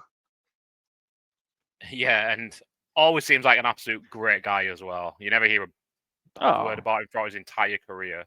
Yeah. Never hear him dirty plays or anything like that. Just I don't know if he's a Hall of Famer based on longevity, but I think he's one of them like Hall of absolute great guys. He's won the Walter Payton Man of the Year before. Yeah. Delighted to see him stick around and, like you say, play really well as well. He's not just out there, for sentimentality or name value. He's earns his stripes every year. Yeah, no, I think he's got to go in the Hall of Fame. He's one of the guys with the over 100 sacks, isn't he? So surely he's going to go in. Surely. Anyway, let's save that talk, for when he does retire. Let's look at the lines then for the Cardinals. Over under 8.5 wins, 20-21, so just short of evens for over. Under 20-23. Where you guys at on the Cardinals in terms of kind of their win total for 2025? I have them at 7 and the other number, 7 and 10. I knew it was 7 wins. Yeah, so under for me, I was kind of surprised it was 8.5. I thought it would be lower, which feels a little harsh, I guess, because they were 8 and 9 last year, so it kind of makes sense if you think they've improved. But I think there's going to be one bad team. Yeah, there's going to be one bad team in the division, someone who doesn't win more than 8 games. Yeah. That's the problem. Yeah. So I've got them at 7 and 10, and I struggle seeing them getting to 9 or 10. I think they'd really have to switch it on, and Kyler be not who I think he is to get there. So I'm going to take the under here. And again, you look at the 3 games they're finishing third, it's like just the difference between 3rd and 4th. Their 3 teams are the Bengals, the Cowboys, and the Green Bay Packers. And I think that is a big difference. Like all 3 of them are probably aiming to get into the playoffs. So I think it's tough, and it's that tricky thing where usually the over under, I'm usually an optimistic kind of person. Oh yeah, they're going to be over. They're going to be over. But there's going to have to be plenty of teams who have to go in as well. So I think that 8.5. I think they're going to be the team. I can see them winning 8 games, but just not being enough. If the Niners win for 12-13, Rams. See, I was shocked how we'll go into the division and all of that, but how they're the 3rd favorite of the Seahawks. That's the biggest surprise. I'm guessing a lot of people are not liking the Sam Darnold trade and potential, Byron included. So I was surprised they were the 3rd favourites. But 8.5 just seems a bit high. Yeah, I'm on the under. I've got them at 5 to 6 wins. Under the 8.5, under 8.5. I like that. Under 6.5, I like as well as a result, which is 3-1 or plus 300, depending how you choose to get your odds.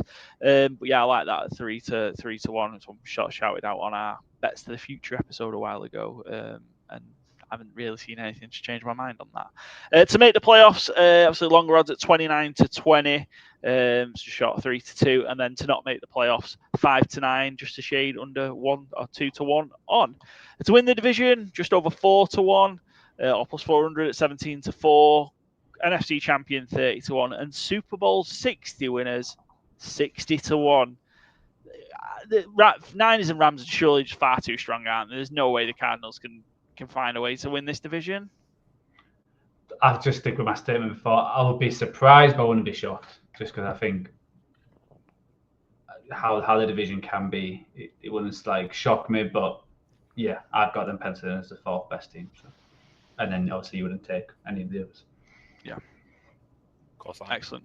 Not of agreement from Byron. Let's move on to the 4th and final team. And personally, the one team that I'm most excited about for 2025, the Los Angeles Rams. Sorry, Joe. I've got to be excited. I'm only seeing the Rams. I'm going to go watch the Rams at Wembley, so I want to be excited about the Rams. Off-season headlines for the LA Rams. Devontae to go on a rampage in LA. Adams replaces Cup to give the Rams a potential lethal 1-2 pairing with Puka. Will Adams have a starring role or just be an extra? Very good Hollywood-based pun there, Joe. Devontae Adams in for Cooper Cup. An upgrade, I think, surely, given kind of what we saw out of Devontae Adams last year and how Cooper Cup's sort of been struggling with injury. Yeah, I would say not so. A question, just a statement. I agree completely. I think where Cup had gone, that's where I wasn't like, we talked to the Seahawks guys, and they were fairly high on Cup, but I think obviously, like they mentioned, the player 2 wide receiver set. He lost something with the injuries and age, and I don't think Adams did. I think he still had a good season with the Jets. Obviously, there'll be some point in his career where Father Time always beats everyone out. Suddenly drop off. So I think that's just the biggest thing. Can he complement Puka, because Puka's the clear number one, and how I think Byron's talked about this with Sean McVay, with all the to try and sign him in free agency.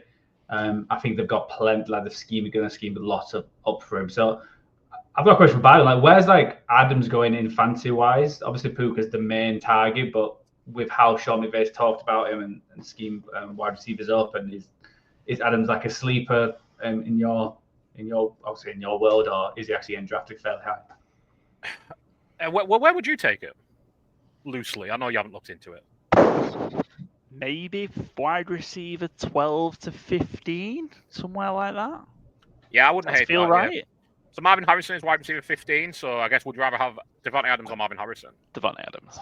Mm-hmm. Well, you are in for a treat then, because he is wide receiver 19, going 32 overall, which, yeah, sign me up for, because I think that is a screaming value. Puka is wide receiver 4, 7 overall, and given just a choice between the two, I'd take Devontae Adams as well. Devontae Adams was really good in New York last year.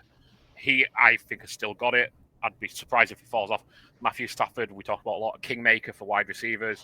Played with some good ones as well, but I mean, Cooper Kupp wasn't a Triple Crown winner without Matthew Stafford, let's be fair. I think Devontae Adams is going to have a great season. He's going to be one of my fantasy targets, certainly. Excellent. Let's move on to headline number 2. No staff shortage in QB room for LA. Lots of gossip surrounding Matthew Stafford's future, but Matt signs a team-friendly 2-year, $84 million contract. In an alternative universe, could it have been Aaron Rodgers? We just always have to fucking talk about this guy, don't we? Well, he's been in the news quite a lot the last couple of days. That's why I added it in there. I think Sean McVay has actually admitted that he was the choice or one of the choices if Stafford didn't sign. Because there's rumours about the Giants and the Raiders poking around, because I know his contract, I think it was like a decent cap number, but he was only guaranteed $4 million. So he's gone from, I think that 2-year deal, he's got $80 million contract guaranteed. So just a slight little bit better than $4 million guaranteed. Yeah, but when you look at the yearly pay for quarterbacks, it's nuts where Stafford is compared to a lot of the quarterbacks, where it's like $42 million a year is nothing compared to quite a lot of around him. But that's the thing, isn't it? Now Stafford's kind of gone through the period of making his money, and now it's about wanting to win. Obviously, went there to win a championship. He did. I think they've got an opportunity to win one more. I really do. I think they're just such a good team, so well coached. That defense is coming on strong, and you've just added, another veteran in Devontae Adams that will pair perfectly with Stafford and Puka Nacua. I just think they were going to be a really, really tough out come the playoff time, as they are every year they get in the playoffs. Headline number 3 then for the LA Rams: fortifying the line. Big man Puna moves across town to help the Rams stuff the run, and adds veteran experience to maybe the best young defensive line in the league. I don't really think it's a maybe, given the full youthful nature of it. Verse was incredible. Braden Fisk as well had a great year. I think adding Puna Ford, he's one I really wanted the Cowboys to go and try and get in free agency, because I think he just is that kind of disruptor in the middle of the line, and obviously was really shocked that the Chargers didn't do more to try and keep him. But I think Puna Ford is a great fit for the Rams. How do you guys kind of feel about how this young Rams defense, particularly the line, is kind of being built? I think the line looks good. I was reading an article about where the Rams are. They're ranked like the best defensive lineman, linebacker, secondary, and I think they were around 22nd, and that's just basically because the secondary and their linebackers is not as high as compared. Like if you just look at their line, you got Kobe Turner, you got Byron Young in there, so I think it's a great front, but you worry about the linebackers and the back end, which obviously is a concern. But I think the offense is looking good. Obviously, they traded away the guard as well. So I think if the defense could be like 15th, like 10th, if they can get to 10th, I think that's where they're ranked like overall in some of the power rankings. I think that's a great basis for this team because, we just talked about Stafford having that kind of contract. He allows you to get Poona Ford and then kind of veterans where you get them on 1 or 2 year deals just to make up because you're going to get injuries during the year. So you sort of get all these players into with their experience and just show that lineup so they can't run them because we talked about with the Seahawks guys, they're going to be a run-heavy team being the Shanahan kind of system. 49ers, obviously, James Conner was huge running with Cardinals. So the main objective every year is to be better than everyone in your division. That's the number one goal to get that to get to the playoffs. So boosting that defensive line is just going to help them massively. And if you can get to the quarterback, then you don't need as good a secondary as everyone else. So I think it's positive to go into the season. There's one that is not necessarily new to the defense or new this year, but they picked him up on waivers after Washington released him towards the end of last year. It's former first round and 16th overall pick, Emmanuel Forbes. I'm real interested in him if he can kind of just work it out and put it together, because I think maybe in a defense like this, some of those real playmaking abilities he showed at college in terms of the interceptions he was able to get, and while he does have he does get burned a lot and a lot more than he did in terms of production at Washington, in this defense it could work. So I'm interested to see if he makes the team this year and then what they do with him, because I think actually he could be a sneaky big impact player for them. So I've just ruined the next bit when we get to the transactions and stuff, because that would have been where that fitted. So apologies, but just sprung to mind when looking at the team.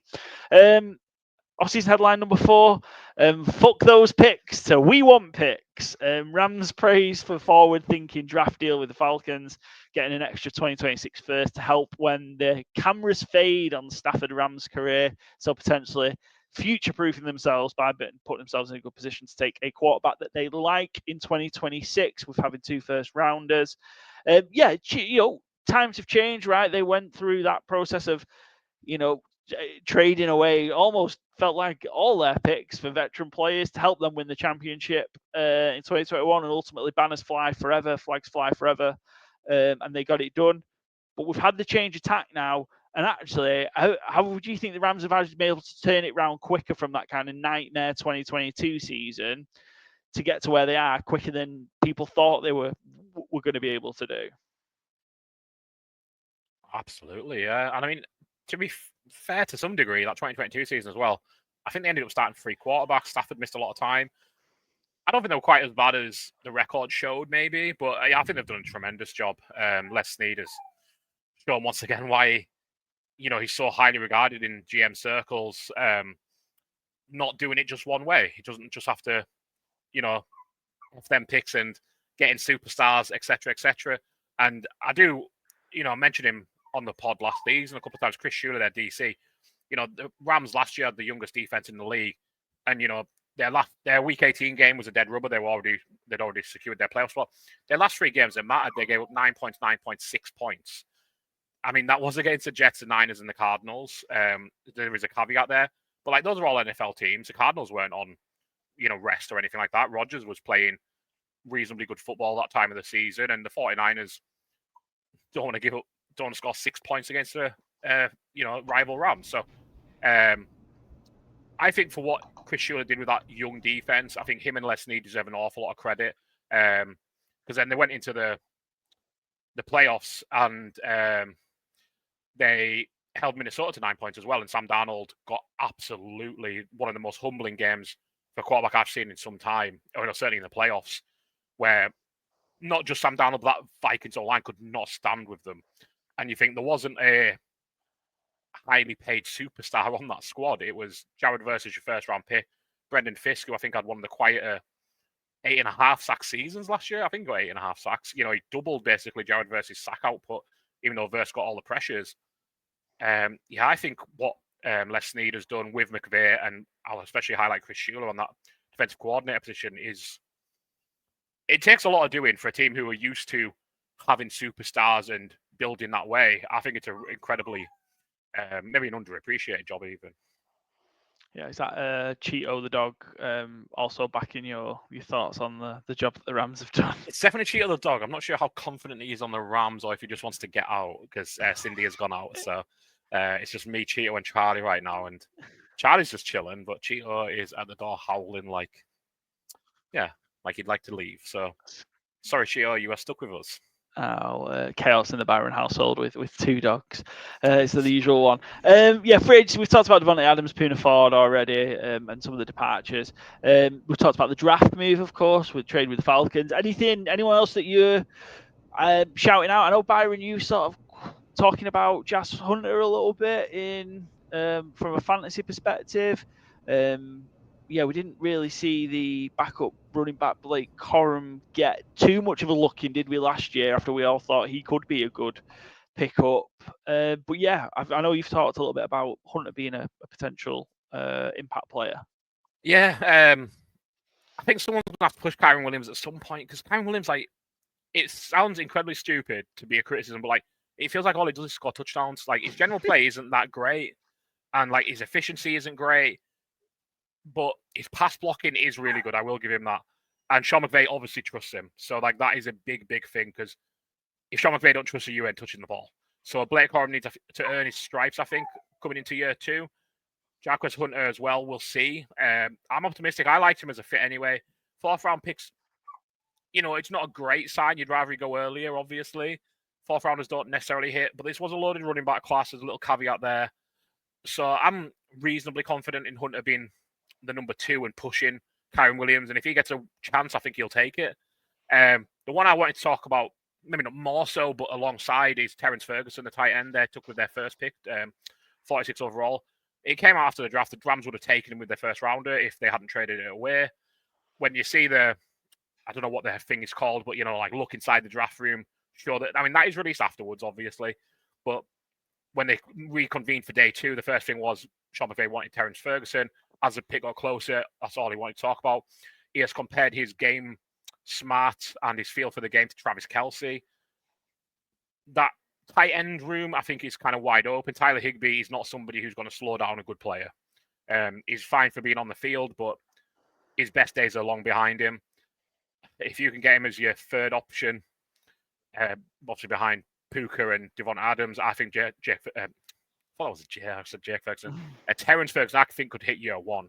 And certainly if you play a Dynasty League, I think he might be my most drafted rookie in Dynasty Leagues this year. So I've got a lot of faith in Terrence Ferguson and this offense to get the best out of him.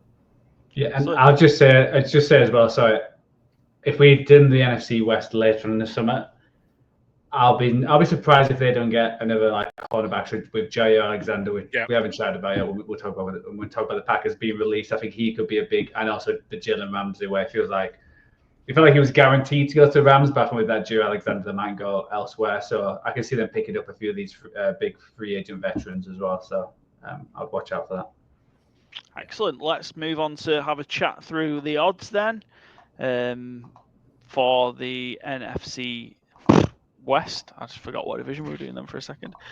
Rams over under 9.5 wins, 7 to 5 on, 5 to 7 to hit the over, 11 to 10 just a shade over even money to hit the under.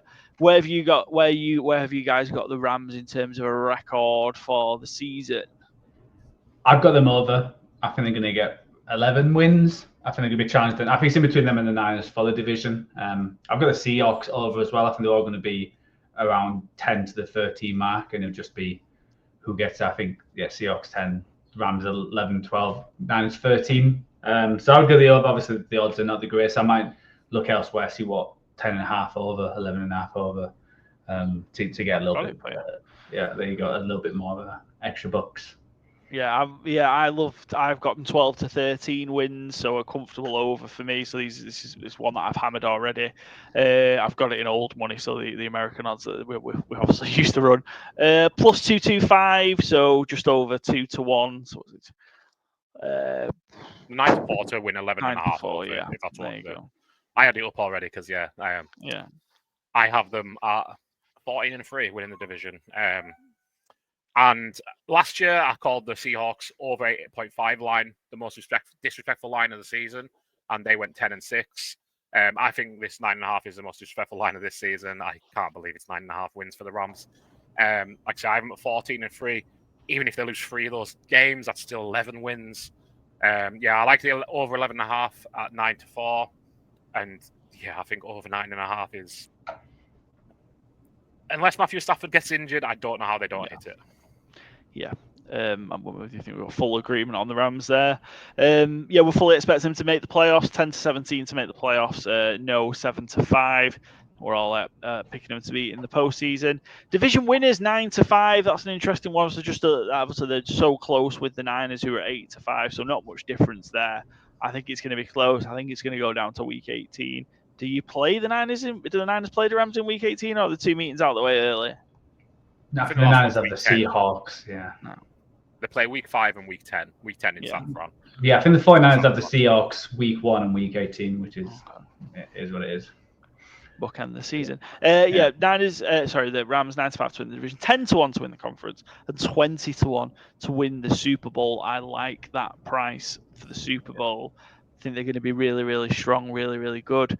They pushed the Eagles all the way, didn't they, in January? It was the toughest game the Eagles had in the playoffs. I think the Rams can absolutely beat those teams.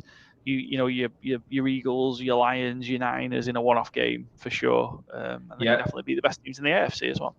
Yeah, the Super Bowl one as well. Because if they win the conference, then you're just gambling that you're doubling up the money that they win one game basically. So why not go for the Super Bowl? Cause the AFC is the stronger division, but as soon as we've seen in the Super Bowl, anything can happen. So. Yeah, absolutely. Mix of obviously the experience and the youth and team that's been there a couple of times now. So I think that's all pointing to. I think the Rams could be a good pick. We've got one thing left to do, and that's run our bets for the NFC West. So we're just presenting 2 bets to you at the moment. We'll have a full betting preview right before the season starts with all our kind of preseason futures bets that we've laid and that we love. But I've taken. I was toss up between the Niners over and the Rams over because I love them both. But I've gone with the Niners over as my kind of top bet for the teams.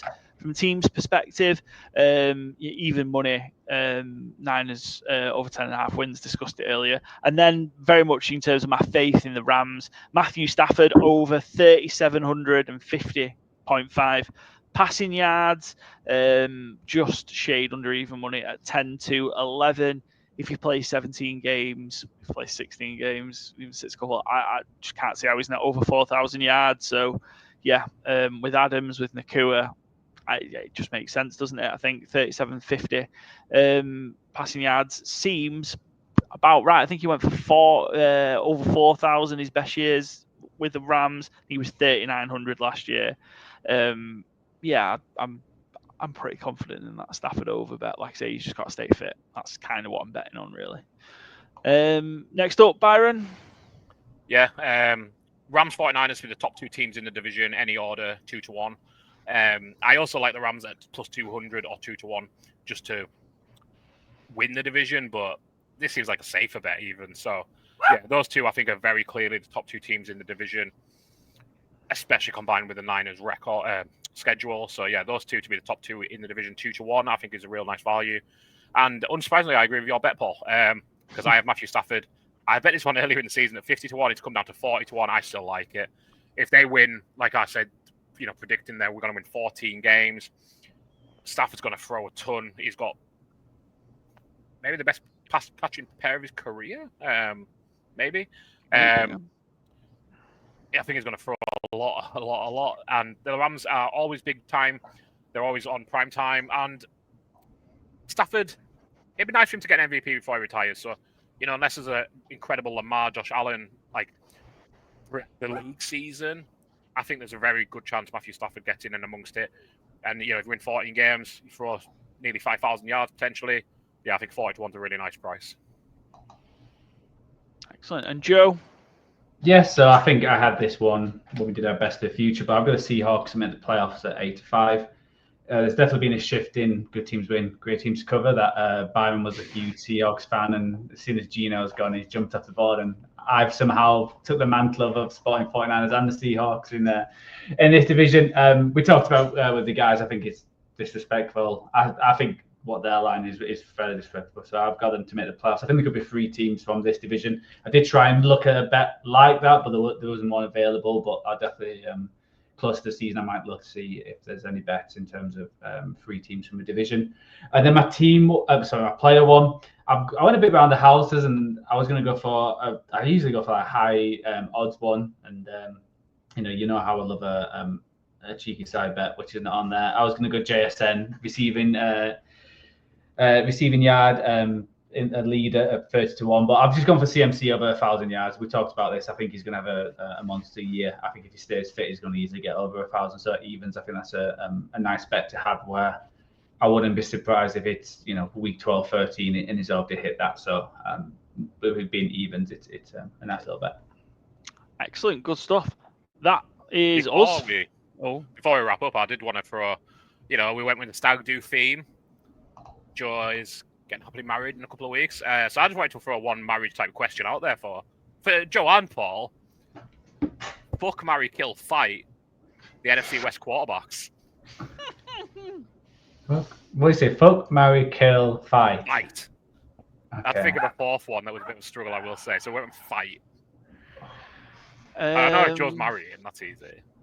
I think I would fight Sam Darnold. Mm-hmm. If you're seeing ghosts, complexion, you'll spook him up. I would kill Kyler Murray because he's a small one. I feel like I could take him. Mm-hmm. You won't be able to catch him though. That's the problem. How's he going to catch him? Just fuck him then. Yeah. Well, I'm assuming in that situation it is a consensual thing, Byron. It is. Yeah, that's very fair. Kyler bursting through the hole. As a runner. I'll play Murray Stafford because he's probably got the most money, and then just vote Purdy. Well, wow. Purdy's newly minted, isn't he? So maybe. Yeah, but he's been marrying Purdy, maybe. Stafford's gonna have that prenup ready. Yeah. Purdy's no idea what's going on. But he lives in San Francisco, well, it's not too much better, but I'm sure Stafford probably. Got money left. Yeah, I won't want to fight or try and kill Matt Stafford because as he's displayed on many occasions, he's a tough son of a bitch. Yeah, he's a very tough son of a bitch. I think that's I think maybe it is kill Kyler then. Yeah, it's gonna be hard, but there we go. Cool. Nice way to end the show. Yeah, excellent. We'll put it on the poll on X to see what the fans. Yes. Yeah, excellent. I'll let you do that. Thank you very much to the 12 Talk pod guys again, Mitch and Josh. Go give 12 Talk pod a follow. UK's premier Seattle Seahawks fan podcast, and they were great guys as well. Hopefully we'll get back on during the season. Thanks to Joe, thanks to Byron. We'll be back next. It's the NFC East. It's our turn, Byron, next. We've got a great guest in RJ Ochoa. He is the manager, the editor-in-chief of Blogging the Boys on SB Nation. Another great site for all Cowboys content. So we're NFC East next, and we'll look forward to us trashing the Cowboys. Follow Good Teams and Great Teams cover available on Spotify, Podbean, Apple Podcast, Overcast, the video version on YouTube, also Instagram, X, Twitter, TikTok, Blue Sky at GTW_GTC. Give us a like, give us a follow. It helps us out, and hopefully you've enjoyed the NFC West preview, and you will join us for the NFC East next week. And cheers, Joe.